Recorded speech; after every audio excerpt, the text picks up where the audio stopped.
Bonjour à tous, je suis ravie de vous accueillir pour ce webinaire consacré à l'enseignement et l'évaluation par compétences en PSE.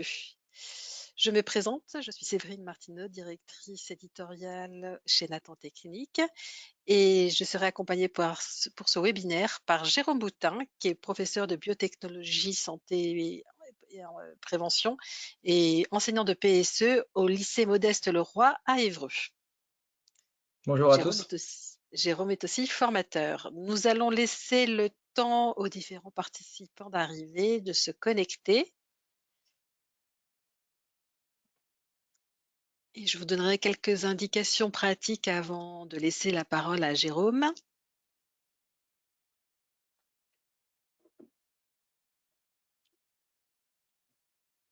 Alors, vous pouvez constater que votre écran doit être divisé en deux parties. Une partie avec les caméras, où vous nous voyez, Jérôme et moi, et une partie avec la présentation.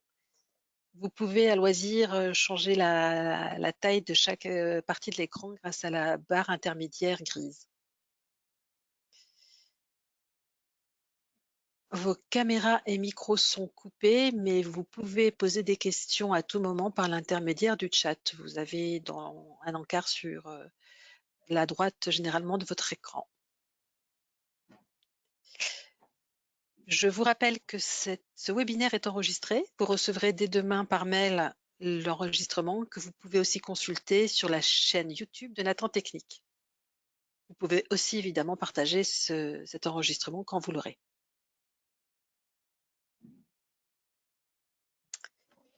Si nous n'avons pas le temps de répondre à toutes vos questions, nous le ferons de façon différée par mail. Donc, normalement, toutes les questions auront une réponse.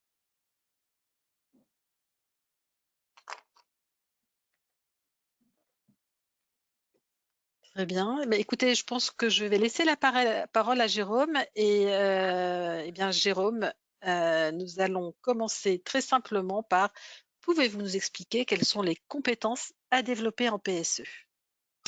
Donc en PSE, il y a 6 compétences. Alors on a un comparatif là sur ce tableau avec le CAP et le Bac Pro.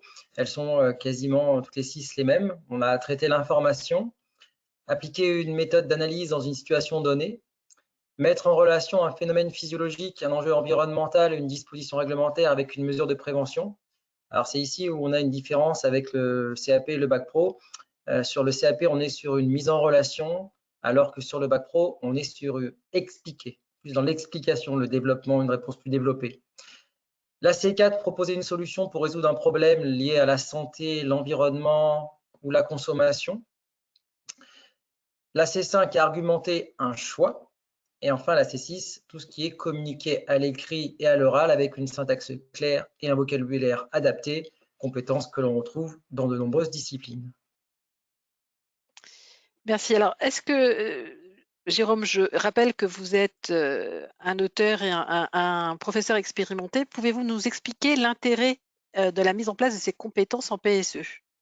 Alors, le premier intérêt, bien sûr, c'est de suivre le programme de prévention santé-environnement, puisque c'est indiqué dès les premières pages du programme euh, qu'il faut enseigner par compétence. Ensuite, cet enseignement, cette approche par compétence, c'est pour être plus sur les processus d'apprentissage plutôt que sur des contenus d'enseignement. On ne va pas se baser uniquement sur les connaissances des élèves. Et lorsqu'ils seront évalués, ils ne seront pas évalués uniquement sur des connaissances. Alors, c'est ce que le point suivant montre, hein, les compétences, ça mobilise des savoirs, des connaissances, mais pas que. Il y a aussi du savoir-faire avec la pratique professionnelle, avec l'expérience. Il y a aussi des savoir-être sur les comportements, les attitudes, la capacité d'adaptation. Donc, une compétence, c'est beaucoup plus global que la simple connaissance. Et puis, ce qui est intéressant aussi, c'est la possibilité de transfert de compétences dans de nouvelles situations, dans de nouveaux contextes, dans d'autres disciplines. L'élève, avec cette approche par compétences, va pouvoir réutiliser ce qu'il va voir notamment en PSE dans l'enseignement professionnel, dans sa vie professionnelle, dans sa vie personnelle aussi. Je rappelle, Jérôme, que vous êtes l'auteur des ouvrages de la collection Acteurs de prévention, donc vous êtes très expérimenté, mais jusqu'à présent, les compétences étaient absentes des ouvrages. Et il nous a semblé intéressant pour illustrer ces compétences de repartir de la nouvelle édition de votre ouvrage de CAP pour illustrer la façon dont vous avez mis en œuvre les compétences, où on peut les mettre en œuvre dans les ouvrages en PSE. Pouvez-vous nous détailler plus précisément comment on traite les différentes compétences à travers Alors, cette nouvelle édition, notamment? sur la diapositive, justement, on voit des exemples avec l'approche par compétences avec différents moments du chapitre. Souvent, les chapitres commencent par une situation, soit un petit texte, une petite histoire, soit des graphiques, des statistiques, mais aussi des vidéos très courtes qui permettent aussi de servir d'introduction selon le choix pédagogique de l'enseignant qui utilise l'ouvrage. Et là, ça se réfère à la compétence appliquer une méthode d'analyse, la C2, dans une situation donnée. Alors, on a souvent une question qui permet de repérer les différents éléments de la situation pour après dégager cette problématique qu'on va retrouver dans chaque module, chaque chapitre de l'ouvrage. Un peu plus tard, on va retrouver, alors dans l'ouvrage, c'est une chose sur laquelle on a un peu plus mis en avant cette compétence-là par rapport aux anciennes versions, c'est la communication à l'écrit et à l'oral avec une syntaxe claire et un vocabulaire adapté. Plusieurs fois, il y aura le petit icône avec les bulles. On va essayer de privilégier un peu plus l'oral, puisque c'est ce qui est demandé aux élèves.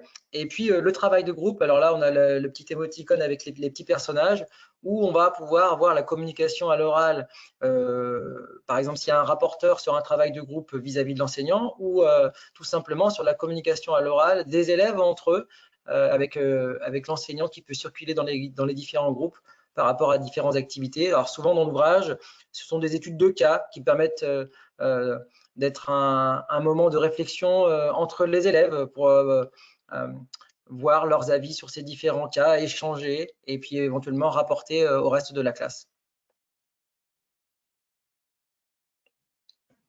Par la suite, donc, on a la compétence C1 qui est une compétence particulière puisque on parle souvent de compétences transversales. Traiter une information, c'est ce qu'on fait dans toutes les autres compétences, traiter une information. Donc, on va la voir de très nombreuses fois dans l'ouvrage, par rapport à des études de documents, des graphiques, des schémas, des vidéos, des schémas anatomiques, etc., etc. Et puis la C3, qui est une compétence qu'on va le retrouver aussi un peu plus que les autres, mettre en relation un phénomène physiologique, tout ce qui est en rapport avec la santé, un enjeu environnemental, tout en rapport avec l'aspect environnemental de la PSE et la partie disposition réglementaire en lien bien sûr avec une mesure de prévention pour cette compétence-là, où là on va être plus sur la réglementation, les lois, mais aussi tout ce qui concerne plus particulièrement et qui occupe une place dans l'ouvrage sur le code du travail.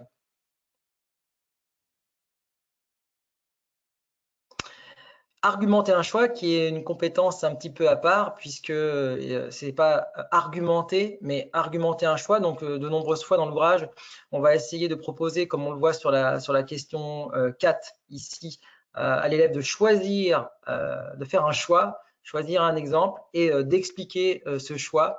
Donc en l'occurrence argumenter un choix. Des fois on partira d'une affirmation d'un fait établi et devront justifier ce choix-là ou ce fait établi. Donc c'est cette compétence où des fois les enseignants ont un peu de difficulté à voir à quoi elle correspond et qui n'est pas simplement argumentée.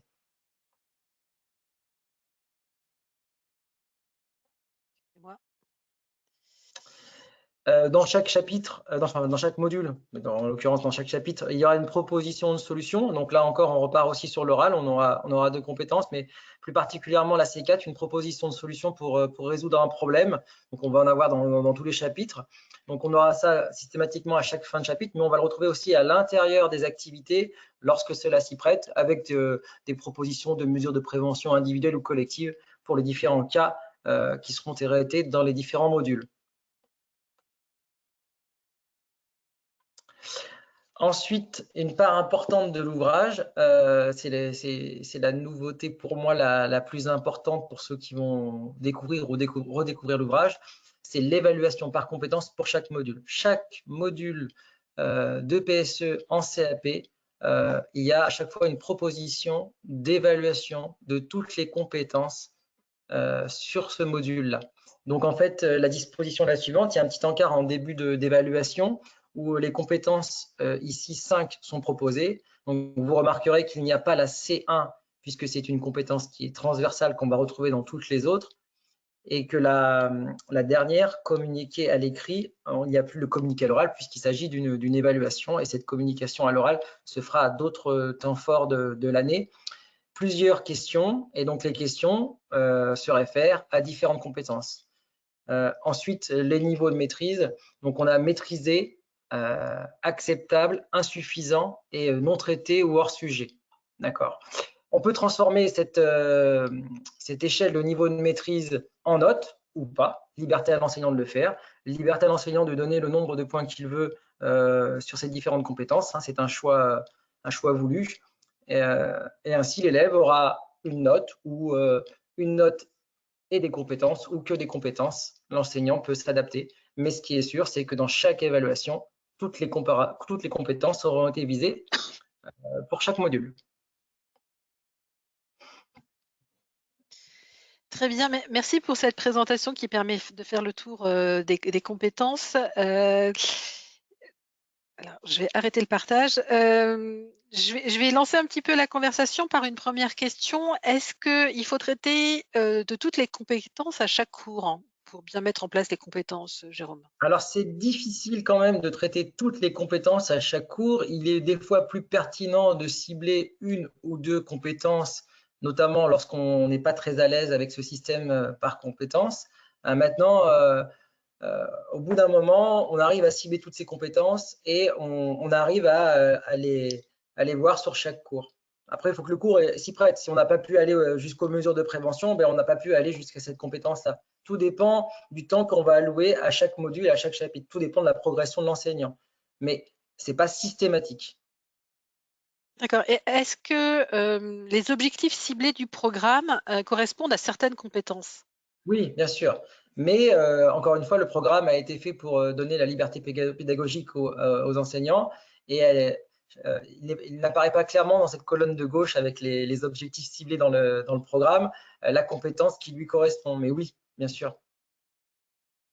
Et au préalable, vous avez expliqué que les compétences, ça englobait des comportements, des attitudes, des connaissances, mais est-ce qu'en réalité, on peut se demander si privilégier le transfert de connaissances ne serait pas plus approprié, plus favorable pour augmenter le niveau des élèves qui est souvent quand même très bas?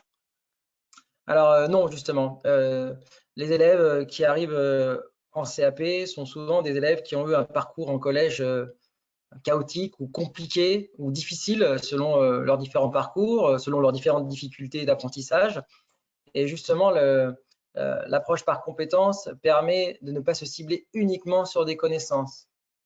Et l'élève, justement, va se rendre compte que c'est pas en apprenant par cœur des choses qu'il ne comprend pas forcément qu'il va pouvoir progresser.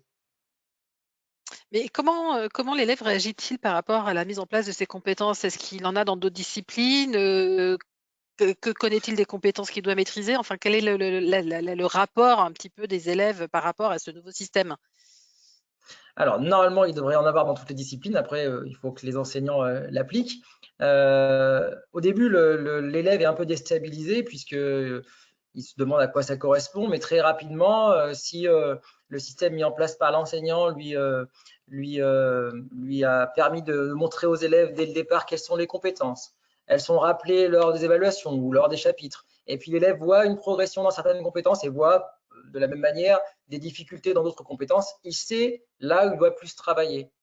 Par exemple, argumenter un choix sur les élèves de CAP est une compétence où il est très difficile d'atteindre le niveau maîtrisé. Et justement, l'enseignant peut amener l'élève peut amener à ce que l'élève comprenne que peut-être qu'il peut partir du niveau insuffisant et déjà arriver au niveau acceptable, c'est déjà une bonne marge de progression. Les élèves sont toujours très accrochés à la note, et un élève, par exemple, à qui on donne un 12, il va être un peu déçu, mais peut-être qu'il aura énormément progressé dans certaines compétences. Et puis, il y a des D'accord, donc chapitres sur lesquels leurs connaissances, ils ont des connaissances personnelles.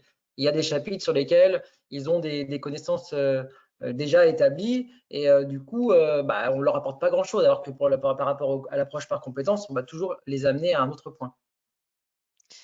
est-ce que il est possible de ne cibler d'ailleurs qu'une seule compétence dans une évaluation? Alors, au départ, quand on commence, c'est préférable, notamment quand on ne maîtrise D'accord. pas cette approche-là. Une ou deux, c'est préférable au début. C'est ce que j'ai fait quand j'ai commencé l'approche par compétences moi-même avec mes élèves. Et très rapidement, je me suis rendu compte que, eh bien, en déconstruisant mes évaluations et en le reconstruisant, je peux évaluer toutes les compétences. C'est une nouvelle gymnastique à faire. On a pris des habitudes de par notre discipline. Et là, on nous demande de faire différemment parce que les élèves changent, les méthodes changent. Et au final, ça prend un petit peu de temps au début, mais c'est très simple, après une certaine pratique, de pratiquer un enseignement en ciblant toutes ces compétences-là. Mais au début, une ou deux, c'est bien pour commencer. D'accord. Et tout à l'heure, vous faisiez remarquer que les élèves, sont quand même souvent attachés aux notes. C'est un système qu'ils connaissent depuis longtemps.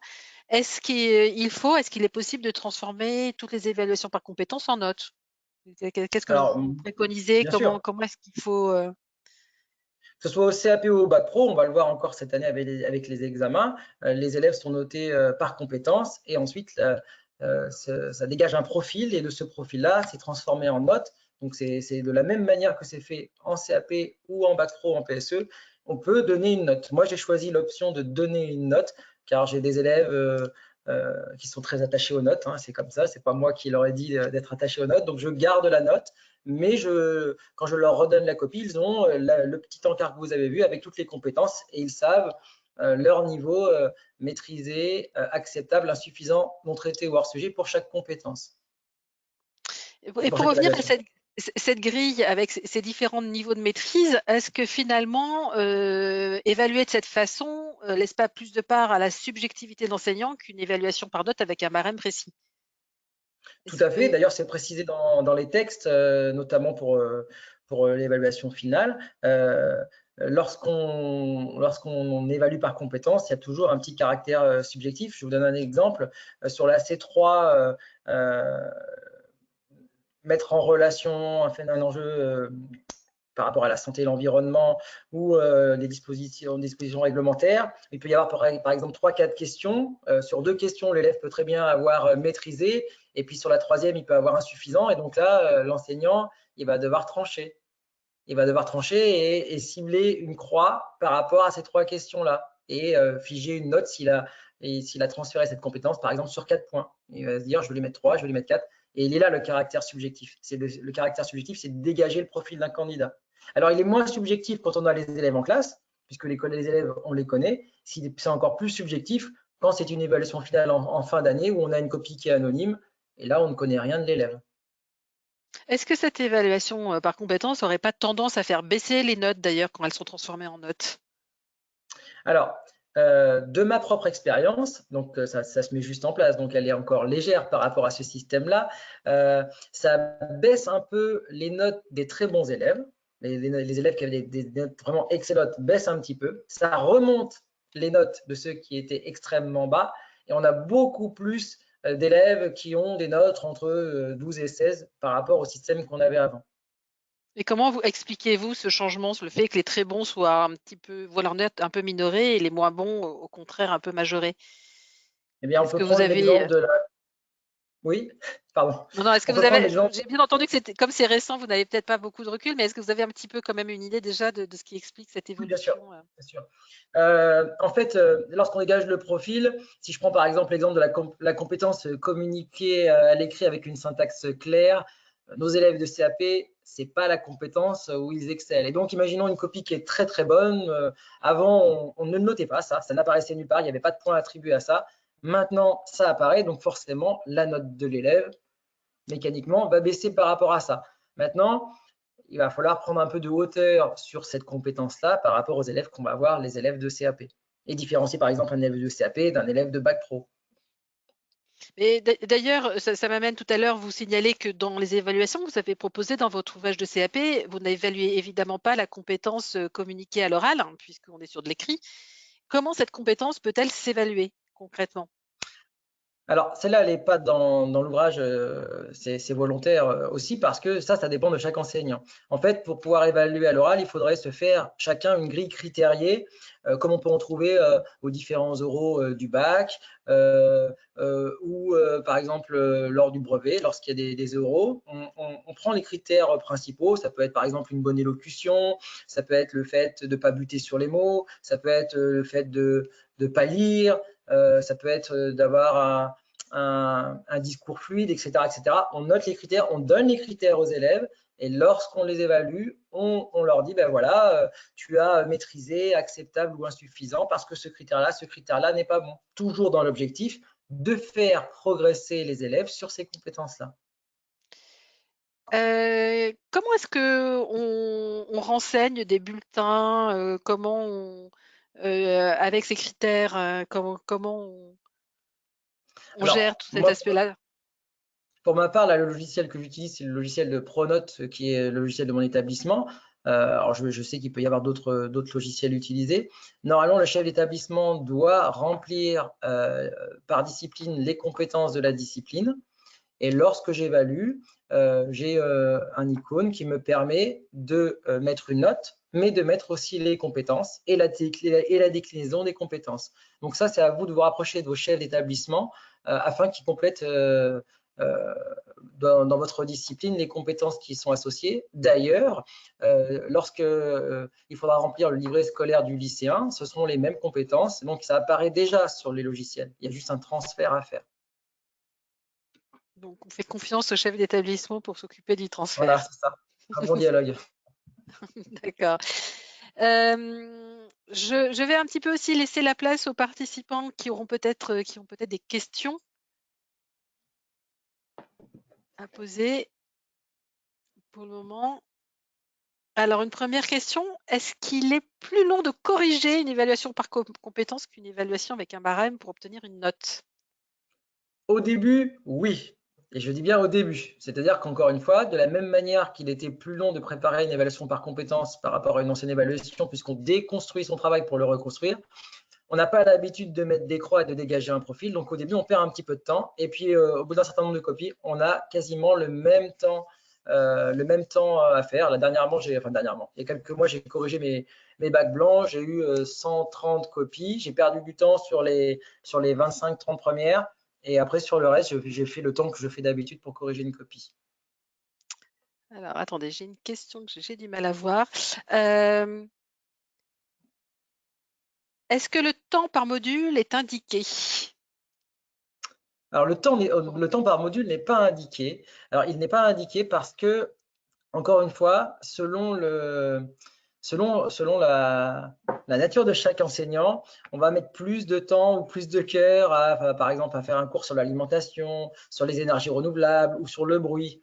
Et il était difficile pour moi de dire, vous devez faire le bruit en temps d'heure, vous devez faire les risques professionnels en temps d'heure. De la même manière, je peux reprendre l'exemple des risques professionnels. Certains risques professionnels, vous avez dans certains lycées, vous avez un partenariat avec les collègues d'enseignement professionnel, un travail à deux, et certaines parties que vous devez traiter sont traitées à l'atelier et vous mettez moins de temps. Donc c'est très difficile d'imposer en quelque sorte un temps pour chaque module. Maintenant, sur le site EduScol, on peut trouver des recommandations sur la progression pédagogique et le temps sur chaque module, mais ce ne sont encore une fois que des indications. Donc c'est difficile de dire aux enseignants, vous devez faire comme ça. C'est d'ailleurs pour ça que ça n'apparaît jamais dans les programmes. D'accord. Alors, nous avons une participante qui signale que selon votre présentation, Jérôme, le chapitre traite les 6 compétences, alors que les inspectrices ne demandent de traiter qu'une ou deux compétences par séance. Alors, on peut traiter une à deux compétences par séance, mais on peut très bien voir sur l'évaluation de traiter toutes les compétences. Bien sûr, on peut aussi cibler une à deux compétences par, je vais prendre un exemple, on prend un chapitre sur le bruit. Et sur le chapitre sur le bruit, on peut très bien dire, je vais cibler la compétence mettre en relation avec, par exemple, l'oreille, le lien entre le bruit et l'oreille, et puis, par exemple, je ne sais pas moi, proposer des solutions. Mais, quoi qu'il arrive, dans ce chapitre-là, il y aura eu une analyse de la situation. Dans ce chapitre-là, il y aura eu des propositions de solutions. Il y aura eu l'ensemble qui va être traité, puisque finalement, quand on les a déclinées tout à l'heure avec des exemples, on les voit toutes de toute façon. Mécaniquement, on les voit toutes. Peut-être que argumenter un choix, on ne la voit pas systématiquement à chaque fois, mais l'analyse de la situation, c'est le point de départ. La mise en relation, c'est le fil conducteur. Traiter l'information, c'est pareil, c'est le fil conducteur. Proposer une solution, c'est dedans. Communiquer à l'écrit et à l'oral, c'est à chaque cours. Donc finalement, on les retrouve. Mais on peut dire, c'est vrai, à l'inspecteur, on en prend une ou deux. Alors, il est vrai que les inspecteurs donnent cette recommandation parce qu'il est difficile de dire aux enseignants du jour au lendemain, maintenant, vous traitez les 6 compétences. Je dis juste que c'est possible, mais c'est mon interprétation des choses. Oui, il peut y avoir une mise en place progressive en réalité, ce que vous dites, Bien oui, sûr, c'est ce que j'ai conseillé d'ailleurs tout à l'heure, et y compris pour les évaluations. Mais je me suis rendu compte, moi, à l'utilisation, que j'étais frustré et dans les évaluations et dans le chapitre en tant que tel, de me dire, bah, celle-là, je la laisse de côté, cette compétence, alors que je la traite finalement, puisque dans chaque chapitre, c'est dans le déroulement logique du chapitre. Je vous dis, mis à part peut-être argumenter un choix qui n'y est pas systématiquement, notamment en CAP. D'accord. Alors, une autre question, Jérôme. Combien de temps supplémentaire ou pas faut-il pour noter plusieurs classes? Vous avez déjà un peu répondu, mais c'est peut-être utile que vous reveniez sur Combien de temps cette dimension. supplémentaire?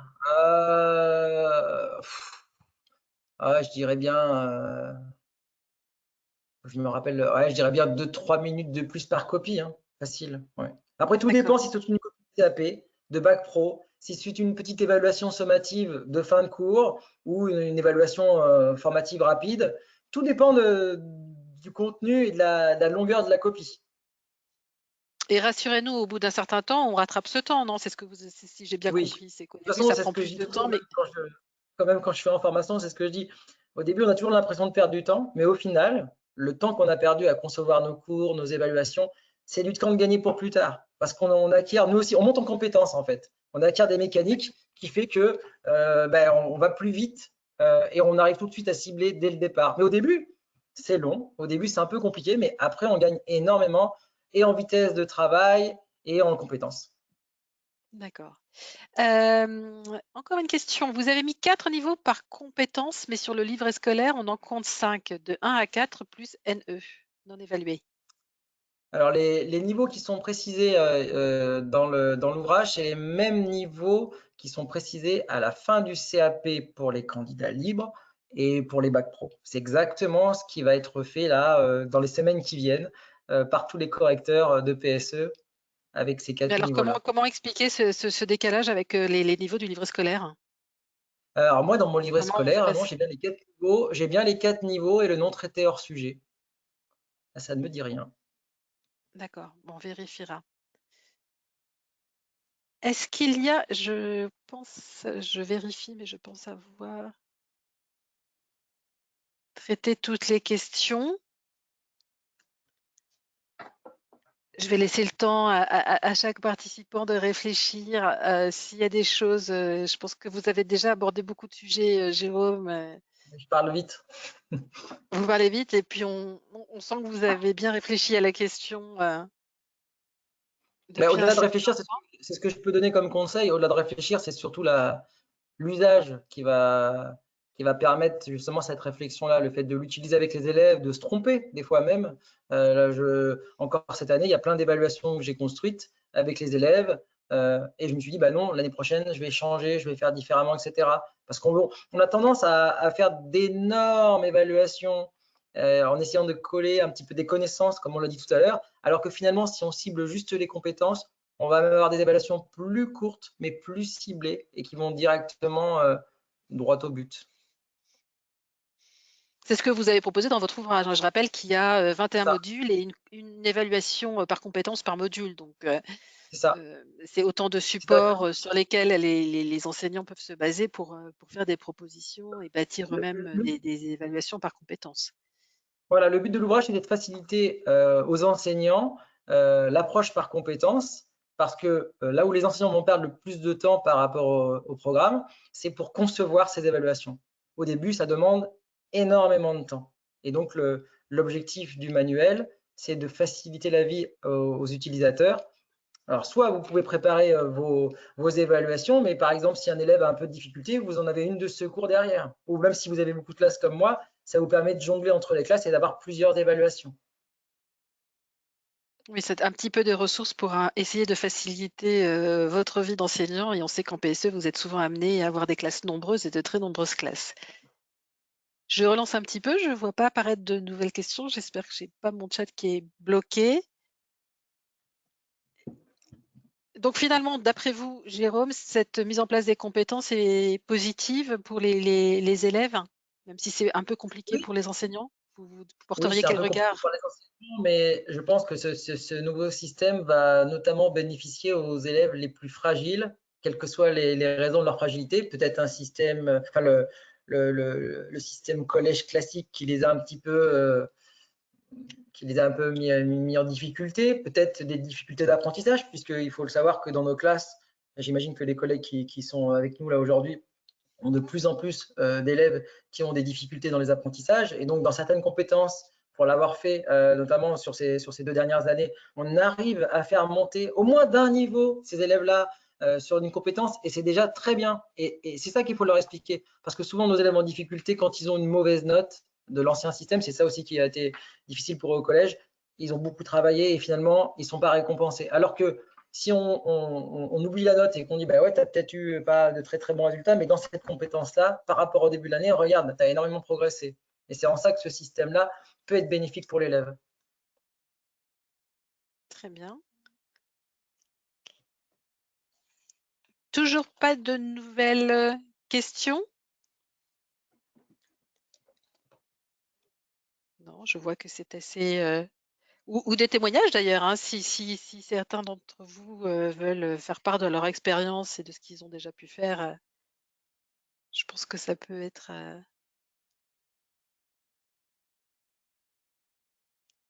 utile. Ah, alors, j'ai une nouvelle question. Peut-on penser des séances d'enseignement avec des nombres de compétences différents pour les élèves, notamment les élèves en situation de handicap ou en grande difficulté?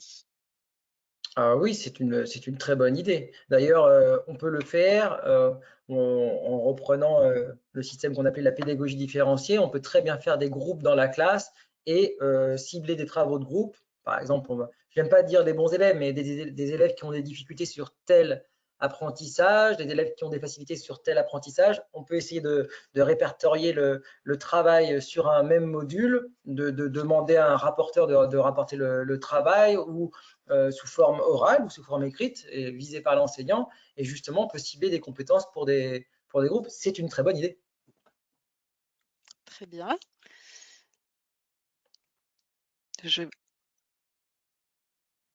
Alors, un témoignage. J'ai noté des CAPPSE hier et je pense que la transformation en notes est à l'avantage de l'élève. Ben voilà. Voilà, ça confirme un petit peu. Ah, autre question très, très précise. Comment trancher si d'une évaluation à l'autre, une compétence est parfois acquise, parfois non? Voilà, ça c'est une très bonne question. Ça m'arrive très fréquemment. Alors encore une fois, ça peut être le thème qui s'y prête ou pas. Effectivement, moi je prépare pour chacune de mes classes et chacun de mes élèves un tableau où je mets toutes les compétences et le nombre de fois où elles sont visées. Et avant de voir à la fin de l'année où l'élève en est, si par exemple il a eu maîtrisé, insuffisant, maîtrisé, on sera plus dans le maîtrisé, mais des fois, on va avoir maîtrisé, insuffisant, des fois on aura non traité ou hors sujet parce qu'il n'aura pas compris la question, ça arrive très fréquemment, ou alors il est complètement hors sujet, ou alors il n'a pas eu le temps de compléter, il va falloir dégager un profil, c'est ça dégager un profil. C'est-à-dire qu'on va avoir plusieurs croix à différents moments de l'année et on va dégager un profil pour dire, alors sur cette compétence-là, je dis que cet élève, il est à cet endroit-là.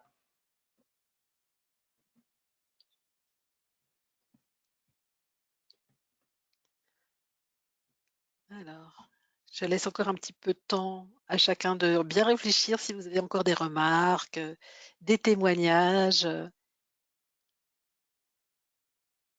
Ou des nouvelles idées questions ou pour des idées à partager. mise à jour de l'ouvrage, il ne faut pas Profiter de hésiter, hein, l'occasion, c'est les le but. Hein. expériences de chacun.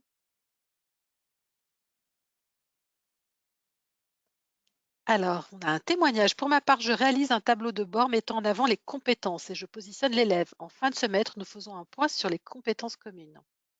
C'est une très bonne idée aussi. Mais je sais qu'il y a beaucoup d'enseignants qui mettent plein de choses différentes sur cette approche par compétences, plein de méthodes différentes. Et je pense que c'est en échangeant les uns les autres que ça facilitera la pratique pédagogique de chacun. Il n'y a pas une méthode en fait. Oui, comme vous le signalez, Jérôme, en fait, les enseignants eux-mêmes sont en train de monter en compétences sur la mise en place des compétences. Ouais. Et puis ce qu'il faut voir, c'est que un ouvrage, c'est figé. Un ouvrage, c'est quelque chose que l'enseignant va avoir en main. Et quand on a construit cet ouvrage-là, le but, c'est que on laisse la liberté pédagogique à l'enseignant. Il a un outil clé en main, mais il va pouvoir moduler les choses et les adapter à sa propre conception des choses. C'est ça l'objectif à chaque fois. On veut lui faciliter la tâche avec des outils. Alors, par exemple, les enseignants qui sont très accrochés aux connaissances, on a un petit QR code qui leur permet de tester les connaissances. Voilà. C'est un exemple parmi tant d'autres. Mais ce qu'il faut voir, c'est que l'enseignant a plein d'outils à sa disposition, qu'il utilise ou qu'il n'utilise pas, pour pouvoir appliquer le programme. Et puis pour varier en fonction des élèves qu'il a face à lui, Oui. en fait, et de Ou s'adapter varier, aussi à… ou varier selon les chapitres. Il ne veut pas faire toujours la même chose pour éviter une monotonie aussi des élèves. À lui de voir s'il préfère une routine, une monotonie, ça en fait partie. Très bien. Et ça me donne aussi l'occasion de rappeler que votre ouvrage existe sous forme de e-manuel en 100% numérique pour les enseignants et ils sont assez nombreux qui ne peuvent prescrire que des ouvrages numériques. Donc il existe évidemment sous cette forme-là. On va vous mettre d'ailleurs dans le chat un lien qui vous permettra de voir une vidéo de présentation et de démonstration du e-manuel, qui est une interface aussi d'échange avec les élèves et qui permet aussi de travailler de façon un petit peu différente. Très bien, mais écoutez, je ne vois plus de questions qui remontent, plus d'expériences partagées. Quoi qu'il en soit, si vous avez des questions auxquelles enfin alors je suis ravie déjà d'avoir pu, répondre, je pense, j'espère ne pas avoir oublié de questions, mais d'avoir pu répondre à tout le monde en direct et donc de faire partager les réponses de pouvoir partager les réponses de Jérôme. Heu, ah, et encore une petite question. Est-ce qu'il y a une possibilité de modifier le manuel numérique pour l'adapter aux situations de handicap? Alors il y a un affichage pour les 10. Il y a quelques modifications qui sont possibles, qui vous permettent un petit peu d'adapter, les affichages. Je laisserai après les spécialistes compléter la réponse. Et une dernière question, un ouvrage de bac par Jérôme Boutin va-t-il sortir? Bah, écoutez, je prends note de la suggestion. Je Nous verrons, c'est une bonne idée.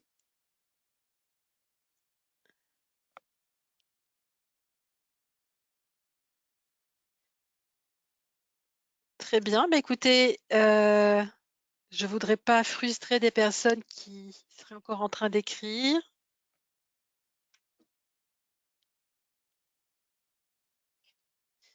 Bah, écoutez, Jérôme, merci beaucoup pour cette présentation. J'espère qu'elle aura, éclairé, les participants qui nous ont rejoints cet après-midi, et que vous aurez, nourri la réflexion et calmé quelques inquiétudes s'il y en a. Je vous rappelle que ce webinaire est enregistré, que dès demain, vous allez recevoir un lien pour pouvoir revisionner et revenir sur des points, sur lesquels on serait allé peut-être un petit peu vite. Merci à tous pour votre présence et beh, j'espère à très bientôt et merci beaucoup Jérôme, pour votre travail en tant qu'auteur et pour cette présentation sur l'évaluation, le travail par compétences et l'évaluation. Merci beaucoup. Merci.